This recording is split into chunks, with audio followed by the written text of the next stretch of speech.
오늘은 이 말씀을 본문으로 해서 제목은 다 나를 버렸으나, 이런 제목으로 말씀을 나누려고 합니다. 여러분, 극장에 가끔씩 가십니까? 극장에 가는 경우가 있죠. 극장에 가면 반드시 본 영화가 시작되기 전에 뭘 합니까? 예고편이 나옵니다. 예고편. 근데 예고편은 참 재미있어요. 그래서 그 예고편을 보고 나면은 그 영화를 꼭 보고 싶은 마음이 생기죠. 제가 아주 청년 시절에 예고편을 하나 봤는데 굉장히 인상적인 예고편을 보았습니다. 그때 그 문구가 너무 인상적이라서 제가 지금도 기억을 하고 있습니다. 이런 이야기예요. 이 세상에서 가장 불행한 여인은 사랑에 버림받은 여인, 그보다 더 불행한 여인은 죽어간 여인, 그보다 더 불행한 여인은 잊혀진 여인, 개봉박도 잊혀진 여인, 그런 제목이었습니다. 여러분, 그래서 저는 사람은 버림받은 사람, 잊혀진 사람, 죽어간 사람이 불행한 사람이다 생각을 했습니다. 그런데 꼭 그런 것 같지는 않아요. 오늘 본문에는 버림받은 사람 사도 바울이 등장하는데, 여러분, 바울은 결코 불행한 사람은 아닙니다. 그는 위대한 하나님의 사도였고 천상의 영원한 세계에서 의의 면류관을 받은 사람이고, 그리고 우리 모든 성도의 모델이 되고 귀감이 되고 모범이 되는 훌륭한 사람입니다. 불쌍한 사람이 아닙니다. 이제 이 사도 바울의 버림에 대해서 함께 은혜를 나누려고 합니다. 먼저 본문 16절에서 이런 말씀이 나옵니다. 내가 처음 변명할 때 나와 함께한 자가 하나도 없고 다 나를 버렸으나 그들에게 허물을 돌리지 않기를 원하노라, 이렇게 말하고 있습니다. 바울이 복음을 위해서 변호하고 변명할 때 자기와 함께한 사람이 하나도 없었다. 다 바울을 버렸다, 그래 말합니다. 그러나 바울은 그 사람들에게 어떤 허물을 돌리지 않겠다고 고백을 하고 있습니다. 이 바울이 처음 변명할 때가 언제인가 많은 사람들이 연구를 했는데, 바울이 이제 예루살렘에서 체포돼서 로마로 압송되어 가는 과정에 이제 가이사라는 도시에서 한 2년 머물게 됩니다. 그때 총독들 앞에서 바울이 자기 변명하고 자기 변호하는 때가 있는데 그때인가, 그렇게 생각도 해보고, 또 어떤 사람은 바울이 로마에 가서 2년 동안 투옥되어 있었는데 그때 아마 법정에 불려가서 변명할 때 아닌가, 그렇게도 생각을 합니다. 또 어떤 분은 이제 바울이 1차 감옥에서 석방이 되죠. 석방이 되었다가 지금 2차로 감옥에 투옥이 되어 있는데, 이 2차로 감옥에 투옥되었을 때 그때 그가 복음을 위한 변정할 때가 아닌가, 그렇게 보는데 아마 세 번째가 제일 그렇게 맞지 않나 생각을 합니다. 어쨌든 때가 어느 때인지는 잘 모르겠지만은 바울이 복음으로 인해서 변정하고 변화하는 그 중요한 시점에 그가 기대하던 사람들이 다 그를 버렸다는 것입니다. 하나도 없이 다 버렸다는 것입니다. 여러분, 여기에 버림받은 사람 사도 바울, 버림받은 하나님의 사람이 우리 눈앞에 등장하고 있습니다. 사람이 다른 사람으로부터 여러분 버림을 받는다는 것은 참 아프고 괴롭고 또 힘든 일입니다. 가장 힘든 것은 1차적으로 그 사람으로부터 어떤 도움을 받을 수가 없다는 것이죠. 누가 버리는 사람에게 도움을 주겠습니까? 물질적으로, 경제적으로 도움을 못 받을 수 있습니다. 그러나 이런 것들은 도움받지 않아도 스스로 혼자서 열심히 노력해서 해결할 수도 있을지 모릅니다. 중요한 것은 사람은 마음을 가진 영적 존재이고 감정을 가진 사람이기 때문에 이 버림받았을 때 우리 마음의 상처가 마음의 아픔이 크다는 것이죠. 그게 더 큰 문제 아닙니까, 여러분? 여러분, 요셉을 잘 아시죠? 요셉. 요셉이 자기 아버지의 심부름으로 자기 형들의 안부를 알아보기 위해서 여러 참 어려운 고비를 넘기고 형들에게 갔습니다. 그런데 형들이 요셉을 환영하고 요셉을 반기는커녕 저 꿈꾸는 놈이 왔다, 저 금방진 아이가 왔다 하면서 동생 요셉을 이스마엘 장사꾼들에게 팔아 넘겼습니다. 그 사막에서 형들에게 버림을 당한 요셉의 마음이 얼마나 아팠겠어요. 이 요셉이 경험했을 상처가 얼마나 큰가를 요셉의 형들도 잘 알고 있었습니다. 그래서 오랫동안 그것을 기억하고 있었기 때문에 나중에 요셉이 애굽의 총리가 되었을 때 그들이 어쩔 수 없이 요셉에게 가잖아요. 그때 항상 요셉에게 벌벌 떨었어요. 전전긍긍 벌벌 떨었습니까? 그 요셉의 그 상처 때문에 우리 어떻게 할까? 급기야 아버지가 자기들을 지켜주었는데 아버지가 돌아가시게 됐단 말이에요. 아버지가 돌아가시면 그 다음엔 요셉이 우리에게 그 상처 때문에 우리를 보복하면 어떨까? 그래서 아버지의 유언을 조작하잖아요. 아버지가 죽기 전에 우리한테 말하기를 그만 하라고 그랬다. 절대로 우리들 해치지 말라고 이야기했다. 요셉이 그런 경험을 합니다. 여러분, 창세기에 나오는 요셉은 거의 잘못이 없는 아주 의로운 사람입니다. 그래서 요셉을 예수님의 모형, 예수님의 상징으로 우리가 많이 그렇게 해석을 합니다. 그런데 그런 의로운 사람, 그런 잘못이 없는 요셉도 뭐요? 버림을 당했다는 거예요. 버림을 당했다는 것입니다. 그뿐입니까, 여러분? 예수님도 결정적인 순간에 버림당한 것을 우리는 성경에서 볼 수 있습니다. 마태복음 25장 55절 56절 보면 이런 말씀이 나옵니다. 예수님이 체포될 때 이야기인데요, 그때 예수께서 우리에게 말씀하시되 너희가 강도를 잡는 것 같이 칼과 몽치를 가지고 나를 잡으러 나왔느냐? 내가 날마다 성전에 앉아 가르쳤으되 너희가 나를 잡지 아니하였도다. 그러나 이렇게 되는 것은 다 선지자들의 글을 이루려 함이니라 하시더라. 예. 제자들이 다 예수를 버리고 도망하니라. 분명히 성경이 말씀하고 있습니다. 제자들이 다 예수를 버리고 도망하니라.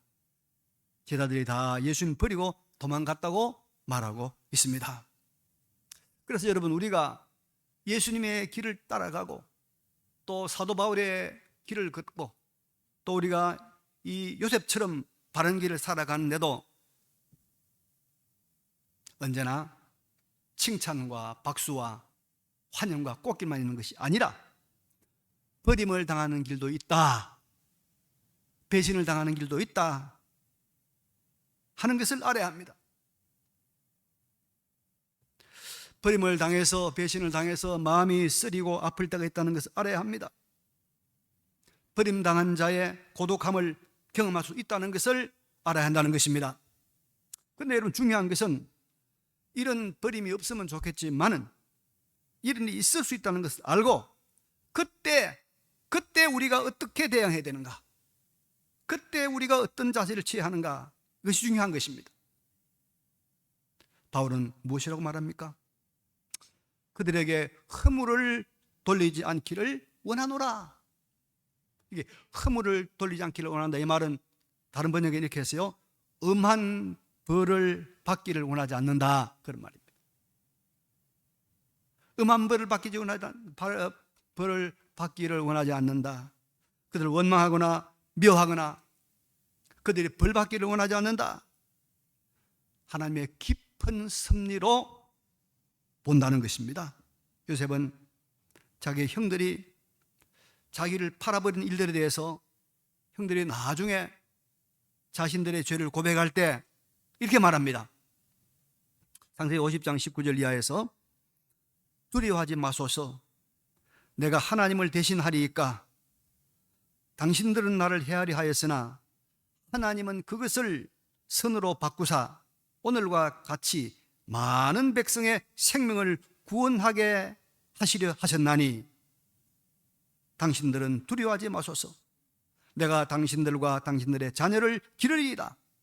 많은 생명을 구하시는 하나님의 깊은 섭리로 그는 깨달았다는 것입니다.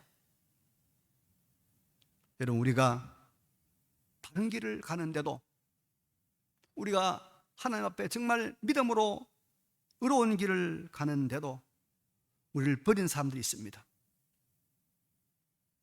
우리를 떠나는 사람들이 있습니다. 배신하는 사람들이 있습니다.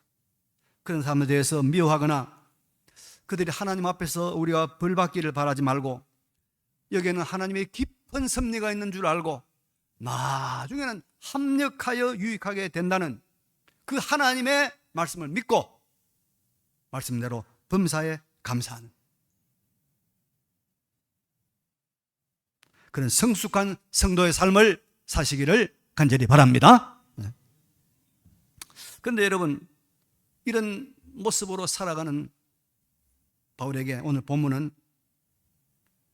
복음 때문에, 진리 때문에, 의 때문에 버림을 당했을 때, 또 그 때문에 고통과 고독과 슬픔이 있겠지만은 우리에게 아주 놀라운 희망의 소식이 하나 있습니다. 17절 전반부에 보니까 주께서 내 곁에 서서 나에게 힘을 주시면, 이런 말씀이 있습니다. 버림을 당한 바울 곁에 주님께서 곁에 서서 힘을 주신다, 그런 말입니다. 부활하신 주님, 하나님의 아들 예수 그리스도께서 바울 곁에서 힘을 주신다는 것입니다. 전능하시고 영원하신 하나님의 능력을 가지신 예수님이 가까이에 서서 힘을 주신다는 것을 바울은 경험했다는 것입니다. 여러분, 예수님이, 부활하신 예수님이 곁에 서서 힘을 주신다는 것은, 이건 정말 여러분 놀라운 복음이 아닐 수 없죠. 자, 여러분 한번 질문해 봅시다. 이 세상에서 가장 힘센 것, 가장 무서운 것이 무엇일까요? 이 세상에서 여러분 가장 힘세고 가장 무서운 것이 무엇을 생각합니까? 가장 힘 있는 것. 권력입니까? 돈입니까? 예. 제가 요즘 깨달은 것이 있습니다. 세월입니다. 세월을 이길 장사가 있던가요? 예, 아무도 없습니다. 젊을 때는 여러분 몇 날 며칠 밤샘을 해도 어떡없죠? 근데 나이가 이제 50, 60 지나면요, 하룻밤만 제대로 못 자도 이틀, 3일 빌빌합니다. 세월이 이길 장사가 없습니다. 몸만 그런 거 아닙니다. 사람은요, 시간이 지나면 사랑도 식어집니다. 열정도 없어집니다. 정도, 소망도 식어지는 것이 인간이에요. 그래서 옛날 사람들이 있어요. 세월보다 무서운 건 없다. 그러죠? 예. 세월을 이긴 장사가 없다, 그런 것입니다. 그런데 여러분, 이런 세월 앞에서 무력한 사람이 곁에서 도와주면 좋겠지만 도와줘봐야 무슨 힘이 될까요? 얼마나 도움이 되겠습니까, 여러분? 근데 우리 주님은 어떤 분입니까? 우리 주님은, 우리 곁에 서서 우리를 도와주시는 주님은 세월이 없는 분입니다. 주님은 영원부터 영원까지 동일한 분입니다. 예수님에게는 흐르는 세월이 없습니다, 여러분. 흐르는 세월이 존재하지 않아요. 그래서 예수님의 사랑은 여러분 세월이 가도 변하지 않습니다. 예수님의 약속은 시간이 가도 변하지 않습니다. 예수님의 소망은, 예수님 주신 소망은 세월이 가도 변하지 않는 것입니다. 왜? 그분에게는 세월이 없어. 영원부터 영원까지 계신 분. 그분이 우리 곁에 서서 우리를 힘주신다는 거예요. 우리 곁에 서서 우리에게 능력을 공급하신다는 것입니다, 여러분. 그러니 바울이 다 버려도 나는 괜찮다, 이 말 아닙니까? 주님의 곁에서 계시니까. 그래서 절대적인 낙심과 낭망의 순간에도 우리가 다시 일어설 수 있는 것은 무엇입니까? 주님이 내 곁에 서서 나에게 힘을 공급하시기 때문인 줄로 믿습니다, 여러분. 우리 교회가 이 가정교회를 하고 있는데, 이 가정교회 지역 모임이라는 것이 있어요. 이게 뭐냐면 이게 가정교회 목사님들이 10명, 8명 모여가지고 한 달에 한 번씩 이제 여러 가지 정보도 나누고 또 기도하고 그런 우리가 회의를 합니다. 근데 제가 속한 모임이 이제 하나 있는데요. 그 중에 꽤 나이가 들어가지고 남편과 함께 교회를 개척한 이 상담학을 전공한 여자 목사님이 있습니다. 우리 교단 여자 목사 없지만은 다른 교단 있으니까 초급파로 하니까 여자 목사는 모인단 말이죠. 남편은 장로님 출신이에요. 근데 부인이 이제 하는 교회 목사로 있는 그 교회 장로로 충성을 잘해요. 아주 헌신적인 분입니다. 같이 우리 모이는데요. 이분은 이제 ROTC 장교 출신이라서 이 국가에 대한 이 충성이 대단한 분인데, 근데 얼마나 순수하고 얼마나 순진한지 마치 어린아이와 같아요. 노래들 참 잘하시고 찬양 잘하시는데, 근데 이 부부는 늘 오다가 어느 달 그분이 안 나오시는 거예요. 그 부부가. 그래서 이상하다, 왜 이달 빠졌지, 연락이 안 되지 하고 있는데 그 다음 달 나오셔가지고 하는 말씀이, 그 장로님 안 나오시고 그 여자 목사님 나오셨어요. 그래서 왜 혼자 오셨습니까? 그럼 물으니까 우리 장로님 돌아가 있으면 어떻게 합니까? 자다가 갑자기 그냥 돌아가셨다는 거예요. 그래서 장례 치르고 외국에 있는 아이들 다 와가지고 장례 치르고 하느라고 제가 지난달엔 못 왔습니다 그러더라고요. 그러면서 그 후에 그때 이거 상황을 이야기하는데 참 너무너무 사이가 좋은 분들이었는데 너무 힘들었다고 그래요. 도무지 그 남편 돌아가신 것이 실감이 안 났다는 거예요. 현관에 들어오는 것 같고 저 방에 있는 것 같고 도무지 자기가 받아들일 수 없는 그런 그 아픔을 견뎠다고 이야기하면서 참 힘들었다고 얘기하더라고요. 보통 이제 심리학에서 우리 스트레스를 좀 이야기하는데요.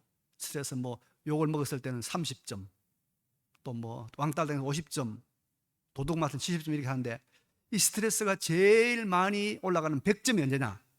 이 배우자가 떠났을 때, 사별되었을 때가 여러분 100점이랍니다. 최고랍니다. 그러니까 우리가 어쨌든 간에 같이 살다 같이 죽어야 됩니다. 그래야 돼 스트레스고요. 우리가 참 마음이 안타까웠습니다. 근데 제가 엊그저께 만났거든요. 엊그제 만나가지고 이제 같이 그 집에서 모이는데 이 여자 목사님이 생기가 돌고 말이죠. 아주 의욕적으로 목회 계획을 이야기하고 또 무슨 이렇게 전자기구를 사가지고 정리를 하고 장치를 하고 열심히 그렇게 역동적으로 움직이고 있더라고요. 그래서 이제 우리가 이야기하면서 잘 간증하는데 하나님께서, 주님께서 힘을 주시더라는 거예요. 주님께서 힘을 주시고 주님께서 용기를 주시니까 그 남편으로 인한 고독과 외로움이 싹 사라지고 완전히 힘이 세졌다는 거예요. 제가 그걸 들으면서 주님이 힘을 주시니까 남편 없는 나이 많은 개척교회 여자 목사님이지만은 어떤 청년 목사 못지않게 열정적으로 목회한 걸 제가 보고 하나님이 주시는구나, 주님께서 우리 곁에서 힘을 주시는구나 느꼈습니다. 여러분, 그것은 주님의 약속입니다. 요한복음 14장 16절에 보면 주님이 이렇게 말씀합니다. 내가 아버지께 구하겠으니 그가 또 다른 보혜사를 너희에게 주사 영원토록 너희와 함께 있게 하리니 그는 진리의 영이라. 세상은 능히 그를 받지 못하나니 이는 그를 보지도 못하고 알지도 못함이라. 그러나 너희는 그를 아나니 그는 너희와 함께 거하시며 또 너희 속에 계시겠음이라. 내가 너희를 고아와 같이 버려두지 아니하고 너희에게로 오리라. 너희를 고아와 같이 버려두지 아니하고 성령으로 너희에게 와서 너희와 함께 영원히 있어서 너희에게 힘을 주시리라. 할렐루야. 여러분, 주님은 우리를 고아와 같이 버려두지 아니하시고 우리 곁에서 우리에게 힘을 주시는 분입니다. 영원히 변함없이 힘을 주시는 분입니다. 그래서 사람들은 인덕을 많이 말해요. 사람덕이 있어야 된다. 예, 사람덕이 있어야 되죠. 사람덕이 있는 사람은요, 자기가 좀 부족해도 도와주는 사람이 많아가지고 우리가 참 성공합니다. 근데 인덕이 없는 사람은 참 안 돼요. 도와주는 사람이 없으니까. 그래도 인덕 중에 여러분 제일 큰 인덕은 뭔지 압니까? 좋은 마누라, 좋은 남편 만나는 거예요. 제일 중요하죠. 그런데 제일 중요한 인덕인 좋은 남편, 좋은 마누라 못 만난 사람도 있어요. 그런 인덕도 못 받는 사람 있어요. 그렇지 않습니까? 그래도 여러분 괜찮습니다. 그래도 괜찮아요. 왜냐하면 주님만 우리 곁에서 우리를 도와주신다면 사람으로부터 어떤 덕을 받지 못한다 할지라도, 사람의 덕이라고 하는 것은 여러분 시간 지나면 약해지고, 시간 지나면 시들해지고, 시간 지나면 없어지는 거 아닙니까? 그런데 주님은 영원하신 분입니다. 주님 우리를 떠나지 않아야 합니다. 그분의 힘은 전능한 힘이고 그분의 지혜는 전지한 것입니다. 그래서 진실로 믿는 사람은 주님이 우리 곁에 서서 힘을 주십니다. 이 힘이 있음을 확신하고 주님의 이 힘을 경험하시는 우리 모두의 삶이 되시기를 간절히 바랍니다. 주님의 힘. 그래서 우리가 주님의 힘을 경험합니다. 내 곁에 서서 나를 도우시는 주님. 사람으로부터 버림은 당했지만은 내 곁에 서서 나를 도우시는 주님. 우리 주님을 꼭 만나시기를 간절히 바랍니다. 자, 근데 여러분, 오늘 본문에는 우리가 사람들에게 버림을 당해도 또 최고의 고독을 맞이해도 넘어지지 않고 쓰러지지 않는 주님의 힘, 주님이 공급하시는 세상을 초월하는 하늘로부터 오는 그 힘이 있는데, 그 힘 앞에서 우리가 꼭 기억해야 될 것이 하나 있어요. 꼭 기억해야 있어요. 오늘 17절에 보니까 주께서 내 곁에 서서 나에게 힘을 주심은 나로 말미암아 선포된 말씀이 온전히 전파되어 모든 이방인이 듣게 하려 하심이니 내가 사자 입에서 건짐을 받았느니라. 바울이 이 사자의 입과 같은 로마의 많은 박해 속에서도 건짐 받은 것은 주님이 힘을 주셨는데, 그 주님의 힘 주심의 목적이 뭐냐? 그 힘 주심의 목표가 뭐냐? 선포된 말씀이 온전히 전파되어 이방인이 듣게 하려 하심이라.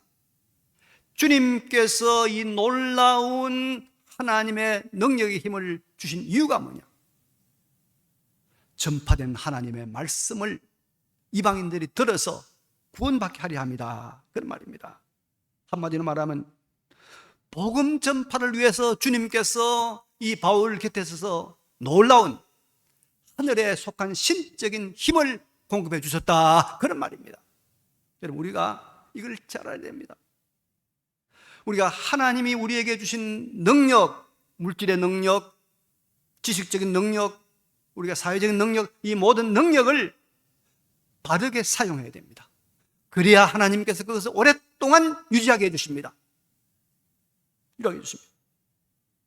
그래서 바울은 하나님께서 내게 힘 주신 이유가 뭔지 알았다는 거예요. 선포된 말씀이 온전히 전파되기를, 그래서 많은 사람들이 그 복음을 듣고 구원받기를 위해서 주셨다 하는 겁니다. 여러분, 구약 성경에 제가 아주 훌륭한 왕 한 사람을 소개할게요. 이스라엘 역사에서 유다 왕국의 13대 왕 히스기야라는 사람이 있습니다. 히스기야. 아마 여러분 들어본 분들 많죠? 히스기야는 죽을 병에 걸렸는데 하나님께 기도해서 하나님께서 몇 년을 살려줬습니까? 15년. 15년을 살려줬어요. 그리고 북이스라엘을 멸망시킨 아수르 군대가 쳐들어와서 나라가 완전히 풍전등화의 위기에 처했을 때 하나님께 기도했을 때 하나님께서 천사를 보내서 18만 5천의 아수르 군대를 다 전멸시킨, 역사에는 전염병이라고 나와 있습니다. 코로나 같은 전염병이 나와 있어요. 그런 참 놀라운 하나님의 능력을, 하나님의 힘을 경험한 훌륭한 왕입니다. 그런데 여러분, 이 사람에게 무슨 하나님의 영이 떨어지냐면, 네가 가진 이 모든 보물들이 다 바벨론으로 약탈당할 것이다, 바벨론으로 뺏길 것이다, 그런 말을 하는 거예요. 왜 그러냐면, 이제 이 히스기야 왕이 이런 큰 능력과 힘을 경험한 사람인 줄 알고, 이제 아수르 말고 옆에 새로 일어난 신흥국 바벨론의 사신들이 찾아온 거예요.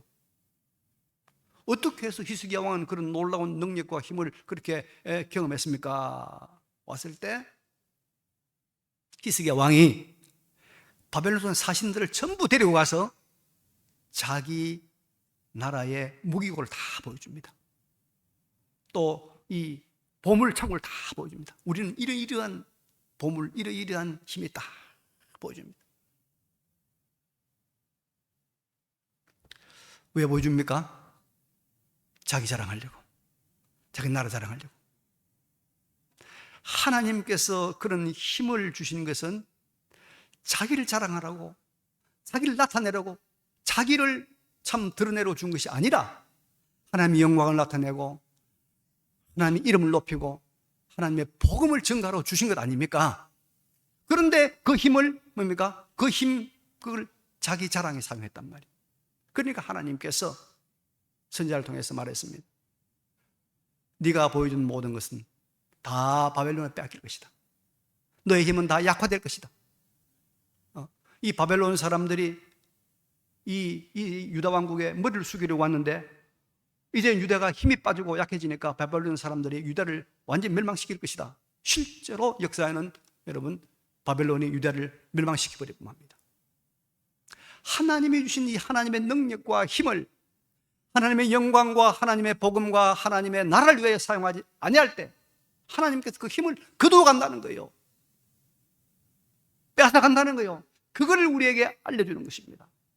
여러분, 우리 대한민국이요, 우리 한국교회가 하나님의 힘을 많이 경험했잖아요. 우리가 처음에 예수 믿을 때, 복음 받을 때 얼마나 우리가 무시당했습니까? 얼마나 핍박을 당했습니까? 얼마나 고난당했습니까? 한 동네에서 한 집, 두 집 무시당하고 괄시당하고 못나고 천한 사람들이 예수 믿는다고 그러지 않습니까? 그런데 하나님께서 우리 곁에서 힘을 줬잖아요. 우리 동네가 얼마나 여러분 부유하게 됐습니까? 나라가, 동네마다 교회가 다 쓰고, 우리가 인적으로 물질적으로 우리 한국교회가 얼마나 하나님의 큰 힘과 능력을 경험했습니까? 하나님께서 이 힘을 주시면 이 복음을, 선포된 하나님의 말씀을 모든 사람들에게 접하라고 주신 것이란 말이죠. 그래서 우리가 하나님의 능력과 이 복음을 우리가 수평적으로, 수직적으로 전파해야 되는 거예요. 그거 하라고 힘 주신 거예요.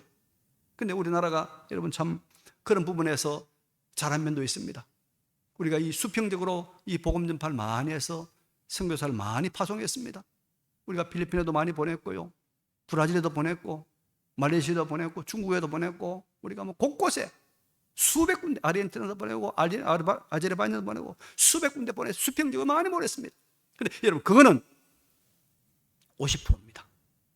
50%는 뭐냐? 수직적으로 너의 자손과 너의 손자와 손녀들에게 복음을 전파하라. 이 명령이 있는 거예요. 이 명령. 이거 하라고 하나님께서 우리에게 여러분 물질의 능력을 주시고 지식의 능력을 주신 거예요. 그런데 여러분, 우리가 이 50% 영역에서는 성공했습니까? 실패했습니다. 그래서 곳곳마다 여러분 고민한 소리가 뭡니까? 다음 세대 어떻게 할 것인가? 걱정하지 않습니까?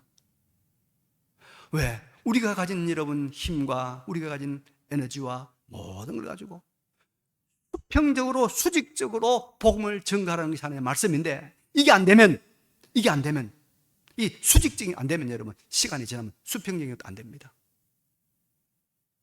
그러면 하나님께서 이 힘을, 이 축복을 더 이상 공급하지 않는 거예요. 권력을, 백성을 사용하라고 권력을 주었는데 백성을 위해 사용하지 않고 마누라에 사용하니까 하나님 뺏어가잖아요. 하나님께서 복음을 주신 이유가 있단 말이에요.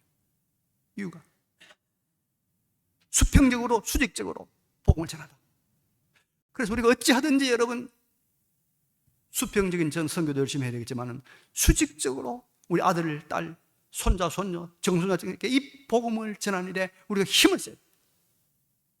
목표를 두고 애를 쓰고 기도하고 외치고 모든 자원을 동원할 때 하나님께서 계속적으로 우리에게 힘과 능력을 공급해 줄 줄로 믿습니다. 우리의 여건이 만만치 않습니다. 힘듭니다. 선교하기가 쉽지 손자 데리고 오기가 더 어렵죠. 우리가 복음 옆으로 이웃사람 전하기가 쉽지 자녀들한테 힘들죠. 그렇지만 우리가 끝까지 이 붙들고 늘어지면 하나님께서 계속적으로 우리에게 새로운 힘과 능력을 공급해 줄 줄로 믿습니다. 그래서 우리가 수평적으로 수직적으로 이 선포된 말씀을 전하라고 우리에게 우리 곁에서 힘 주신다. 힘 주신다. 기억하시길 바랍니다. 자, 이제 말씀을 정리합니다. 여러분, 우리 성도는 사도 바울처럼 버림을 당하는 일이 있어도 허물을 그들에게 돌리지 않아야 합니다. 하나님의 선한 섭리가 있고 합력하여 유익하게 되신다는 하나님의 약속을 믿고 감사하고 바로 우리 곁에서 힘을 주시는 주님을 바라봐야 됩니다. 변하지 않고 취하지 않고 약해지지 않는 그 힘을 공급하시는 그 주님을 우리가 바라봐야 됩니다.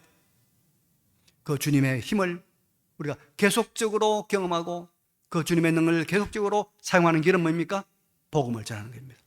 복음을 전하는 데 수평적으로 수직적으로, 수평적으로 수직적으로 여기에 우리가 매진할 때 하나님께서 하나님의 살아계신 우리 곁에서 역사하시는 하나님의 손길을 우리에게 더 풍성하게 보여주실 줄로 믿습니다. 이 길을 가시는 우리 모두가 되시기를 간절히 바랍니다.